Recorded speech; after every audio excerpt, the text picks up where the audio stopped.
কারো নিয়ত যদি ঠিক থাকে তো পৃথিবীর কোনো শক্তি তাকে থামিয়ে রাখতে পারে না। এই ভিডিওটি তারই প্রমাণ। শুধুমাত্র আল্লাহর প্রতি বিশ্বাস অটুট থাকার কারণে একজন হজযাত্রীর জন্য 2 বার বিমান অবতরণ করেন পাইলট। লিবিয়ার দক্ষিণ অঞ্চলের এক হজযাত্রী আমির মাহাদি সম্প্রতি চলতি বছরে হজ পালনের উদ্দেশ্যে রওনা দিয়েছিলেন সৌদির উদ্দেশ্যে। কিন্তু যাত্রার আগ মুহূর্তে ঘটে এক অবিশ্বাস্য ঘটনা, আর এই ঘটনাটি মহান আল্লাহর জীবন্ত কুদরত হিসেবে প্রমাণিত হয়েছে। আর এই অলৌকিক ঘটনাটি মুহূর্তে ভাইরাল হয়েছে সোশ্যাল মিডিয়ায়। হজের ফ্লাইট ছাড়ার ঠিক আগ মুহূর্তেই নিরাপত্তা কর্মীরা তাকে জানান তার পাসপোর্ট সংক্রান্ত জটিলতা দেখা দিয়েছে, যার কারণে তিনি প্লেনে উঠতে পারবেন না। ঠিক সেই মুহূর্তে হজযাত্রী আমিরকে এক নিরাপত্তা কর্মী এসে বলেন, আল্লাহ সবকিছু উপর থেকে ফয়সালা করে রাখেন, হয়তো এই হজযাত্রা আপনার কপালে রাখেননি। কিন্তু এটি শোনার পর আমিরের মুখে ছিল হাসি এবং অন্তরে অটুট বিশ্বাস। তখন আমির সেই নিরাপত্তা কর্মীকে বলেন, ইনশাআল্লাহ বিমানটি উড়বে না, ফিরে আসবে। আমার নিয়ত হজ করার, আমি অবশ্যই যাব।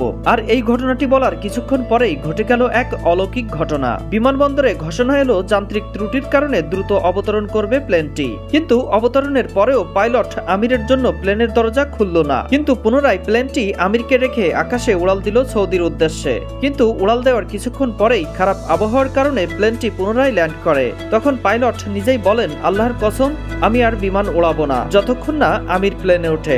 অবশেষে প্লেনের দরজা খুলে তুলে নেন আমির মাহাদিকে।